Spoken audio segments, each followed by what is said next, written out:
হরে কৃষ্ণ হরি বল দাড়িপাল্লা টাইনে তোল। জামায়াতে ইসলামের এমন স্লোগান আগে কেউ কখনো শুনেছেন? নির্বাচনের সময় যত ঘনিয়ে আসছে ততই কিন্তু প্রতিদ্বন্দ্বী রাজনৈতিক দলগুলোর মধ্যে উত্তেজনা, কথার লড়াই জমে উঠছে। আসসালামু আলাইকুম দর্শক, এই মুহূর্তে পর সবচেয়ে বড় ব্রেকিং নিউজ আপনারা দেখতে চলেছেন। প্রিয় দর্শক, 5ই আগস্টে শেখ হাসিনার পদত্যাগের পরে থেকে ডক্টর ইউনূস সাহেব ক্ষমতায় বসার পর থেকে বিএনপি একের পর এক চুরি, ডাকাতি, রাহাজানি, একের পর এক দখলদারিত্ব তারা চালিয়ে যাচ্ছে, সোহাগতা থেকে শুরু করে। তো তারা একের পর এক ভুল করার কারণে মানুষের মন থেকে কিন্তু বিএনপির নামটা একটু হলেও তিক্ততা চলে এসেছে। বিএনপি শুনলেই মনে করে যে চাঁদাবাজি, দখলদারিত্ব এগুলো মনে করে। ক্ষমতায় আসার আগে তারা এইসব করতেছে, ক্ষমতায় আসার পরে কি করবে, ঠিক আছে। তো এই ফাঁকে দেখেন জামাত ইসলাম কি করেছে। জামাত ইসলাম কিন্তু শুধু ইসলামিক যারা তৌহিদি জনতা আছে তাদের মনের মধ্যে জায়গা করে নেয়, জামাত ইসলাম কিন্তু হিন্দু, বৌদ্ধ, খ্রিস্টান সকলের মধ্যে জায়গা করে নিয়েছে। তো এই থেকে আমরা বুঝতে পারি না যে আগামীর ক্ষমতায় কারা আসবে। অবশ্যই আমরা বুঝতে পারি যে আগামীর ক্ষমতায় জামাত ইসলাম আসার সম্ভাবনা 99%। যদি সুষ্ঠু নির্বাচন হয়, আমি মনে করি, যেহেতু হিন্দুদের মধ্যে ওই স্লোগান উঠে গিয়েছে। ভিডিও শুরুতে একটা অংশ বিশেষ আপনারা দেখেছেন, দেখে বুঝতে পেরেছেন যে ভিডিওটা কতটা গুরুত্বপূর্ণ এবং ঠিক কোন বিষয়টাকে ইঙ্গিত করছে। তাই বলবো যারা ভিডিওটা করেছেন একটু না টেনে সম্পূর্ণ ভিডিওটি মনোযোগ সহকারে শেষ পর্যন্ত দেখবেন এবং চ্যানেলে যারা নতুন এসেছেন অবশ্যই চ্যানেলটি সাবস্ক্রাইব করে পাশে থাকা বেল বাটনে ক্লিক করে রাখবেন প্রত্যেক মুহূর্তে পাওয়ার জন্য। চলেন প্রিয় দর্শক, আমরা বিস্তারিত আলোচনা ভিডিও থেকে দেখে আসি।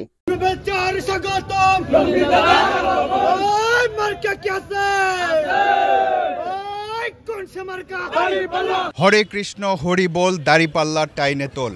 জামায়াতে ইসলামের এমন স্লোগান আগে কেউ কখনো শুনেছেন? যেহেতু শোনেননি সেহেতু চমকেই তো ওঠার কথা, কারণ এমন জামায়াতে ইসলামকে কেউ তো কখনো কল্পনাই করেনি। কিন্তু বাস্তবতা হলো খুলনা 1 বটিয়াঘাটা দাকোপ আসনে আগামী জাতীয় নির্বাচনের জন্য জামায়াতে ইসলামী যাকে মনোনয়ন দিয়েছে তার নাম কৃষ্ণ নন্দী।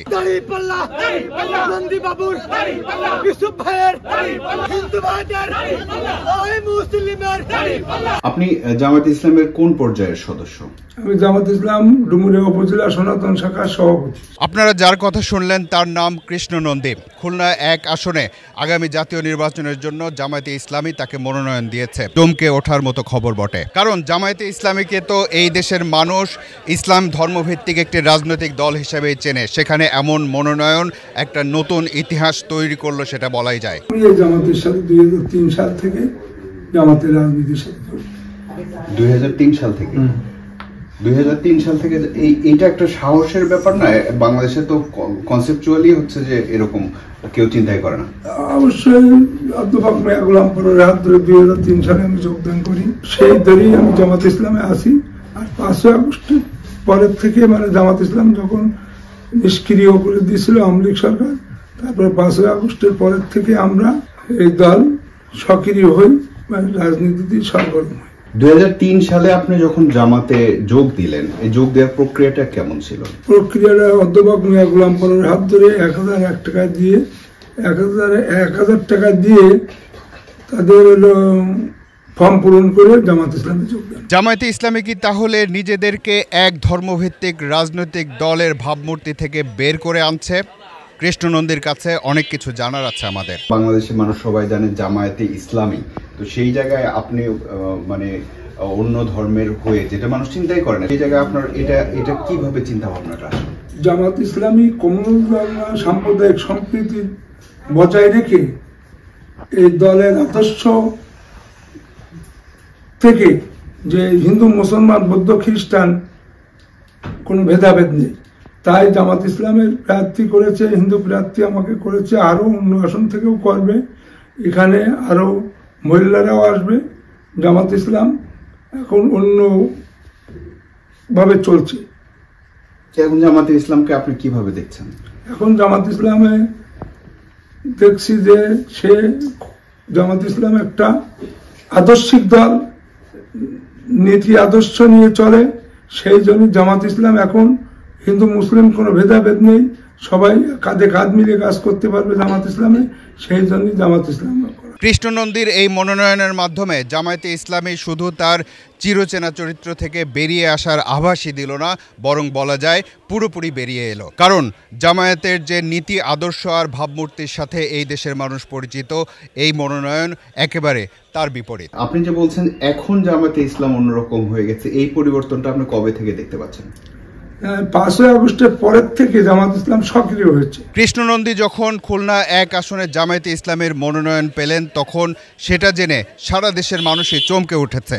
আমরা জানতে চাই এই আসনের ভোটাররা ব্যাপারটাকে কিভাবে নিচ্ছেন। জামাতে ইসলামের ভোটার মতন জায়গায় একজন হিন্দু প্রার্থী দিয়ে এটা একটা চমক। এখন দিছে তারা নমিনেশন সে করুক, অসুবিধা কি? মানে হিন্দু মানুষ তাকে নমিনেশন যখন দলের থেকে দিছে সেটাই তাদের সিদ্ধান্ত চূড়ান্ত, এটা আমাদের তো কোনো বলার কিছু নাই। আমার কাছে জামাত বিএনপি ওইটা কোনো কারণ না, যে উপযুক্ত ব্যক্তি সেই ভোট পাবে। যে প্রতিদ্বন্দ্বী প্রার্থী এসেছে, এই প্রার্থীর বিষয়ে যে কথা বলতেই নয়, যে কিছু কিছু লোকের একটু অসন্তুষ্ট প্রকাশ করে। আপনি নমিনেশন চেয়েছিলেন? নমিনেশন আমি চেয়েছিলাম না, তারা বললো দাদা নির্বাচন করতে হবে। আমি বললাম ঠিক আছে, আপনারা দলের সিদ্ধান্ত নিলে আমি সেটা করব। কিন্তু তারা যখন নির্বাচন করতে বললো, এটাতে আপনি অবাক হননি? অবাক হওয়ার কোনো কারণ নেই। যা বললো যে দাদা এতে কোনো নেই, হিন্দু মুসলমান কোনো ভেদাভেদ নেই, আমরা সেই আদর্শে বিশ্বাসী হয়ে আপনাকে মনোনয়ন দেব। এই আসনে আপনার অবস্থান কেমন হবে? এই আসনে আমার অবস্থা, মনে হয় আমার অবস্থা খুব ভালো হবে, যেহেতু আমি একজন হিন্দু মানুষ হিসাবে ওই আসনে আমাকে দিছে, আর ওখানে হিন্দু মুসলমান সবাই আমাকে পূরণ করবে আশা করি। তথ্য বলছে এই আসনে হিন্দু ভোটারের আধিক্য বেশি এবং নির্বাচনের ফলাফল নির্ধারণে তারা বড় ভূমিকা পালন করে। ইউসুফ মাওলানা 10টা বছর এই মাঠটা সে বানাই নিয়েছে, হুট করে যে ইউসুফ নন্দীর বাবুরে দেবে, এটা আমরা কোনো আদৌ স্বপ্ন করিনি। হিন্দু ভোটার এখন সমান সমান, মুসলিম ভোটার বাড়িছে, অন্য অনেক দল ছিল। মানুষজন, বাংলাদেশের মানুষজন মনে করে যে হিন্দুদের আওয়ামী লীগের প্রতি দুর্বলতা বেশি, সেই সব, বা বিএনপি ছিল বা অন্য দলও ছিল, সেই সব বাদ দিয়ে আপনি জামায়াতের দিকে কেন?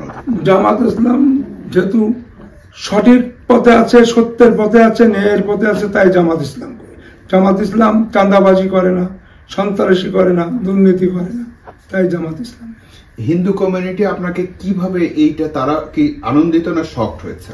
তারা আনন্দিত সবাই, আমি স্বতঃস্ফূর্ত সারা পাচ্ছি। সাধারণ মানুষ বলতেছে যে এটা একটা খেলা, যে জামাত ইসলাম আরো ভুল কাজ করছে। আগে যে ভোট পাতো সে ভোট আর কমে গেছে। হরে কৃষ্ণ হরি বল, দাড়িপাল্লা টাইনে তো মদের বোতল আর মহিলা আছে, এই দেখেন আরো আছে। এই যে প্রতিদ্বন্দ্বিতা থাকবে, অনেক কথাবার্তাও থাকবে, এটা নিয়ে কোনো কিছু না।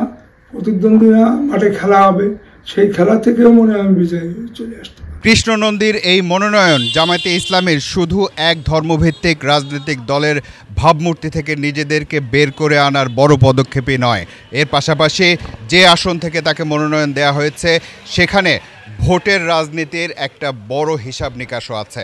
আপনার হিন্দু কমিউনিটির আরো কারা, মানে কেমন রেসপন্স, যে তারা জামাতের সাথে যোগ দিবে কিনা বা যোগ দিচ্ছে কিনা?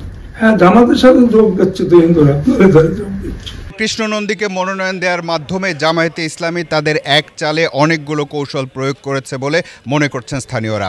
নির্বাচনের সময় যত ঘনিয়ে আসছে ততই কিন্তু প্রতিদ্বন্দ্বী রাজনৈতিক দলগুলোর মধ্যে উত্তেজনা, কথার লড়াই জমে উঠছে।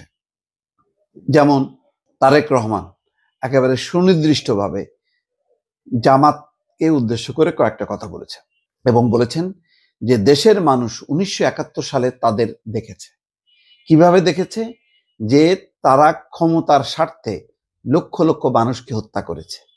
তিনি বলেছেন যে কেউ কেউ বলছেন যে অমুককে দেখা গেছে, তমুককে দেখা গেছে অতীতে, আমরা জামাতকে দেখি এবার।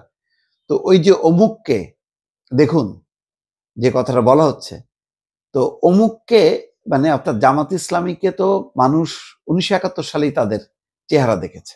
এটা একেবারে সরাসরি তাদের আলোচনা যে 71 সালে তার মানে স্বাধীনতা মুক্তিযুদ্ধ বিরোধী শক্তি, যেই আলোচনাটা, যেই সমালোচনাটা তারা শুনেছে আওয়ামী লীগের মুখ থেকে, আজকে কিন্তু বিএনপিও ছাড় দিচ্ছে না। কারণ মুক্তিযুদ্ধ এবং স্বাধীনতা প্রশ্নে কিন্তু আওয়ামী লীগ এবং বিএনপির অবস্থান অনেকটাই কাছাকাছি। আওয়ামী লীগ এটাকে নিজের মতন করে দলীয়ভাবে মানে ক্যাশ করে, আর বিএনপি এটা ব্রডার আসপেক্টে স্বাধীনতা মুক্তিযুদ্ধকে দেখে এবং বলার চেষ্টা করে যে মুক্তিযুদ্ধ কোনো ব্যক্তি বা দলের না, মুক্তিযুদ্ধ হচ্ছে সাধারণ মানুষের অংশগ্রহণের মধ্য দিয়ে একটা দীর্ঘস্থায়ী একটা লড়াই ছিল। যাই হোক, সেই বিতর্ক অন্য, কিন্তু জামাতে ইসলামীর ভূমিকা যেই ক্ষেত্রে ছিল একেবারেই বিপরীত এবং সেই পাক হানাদার বাহিনীর পক্ষে, সেটা কিন্তু আজকে তারেক রহমান স্পষ্ট করলেন। পাশাপাশি দুর্নীতির প্রসঙ্গে বলেছেন যে সর্বশেষ যেই ক্ষমতায় ছিল বিএনপি, জামাত বিএনপি জোট সরকার বলা হতো, সেই জোট সরকারে 2 জন মন্ত্রী ছিলেন জামাত ইসলামীর যারা প্রয়াত সিনিয়র নেতা।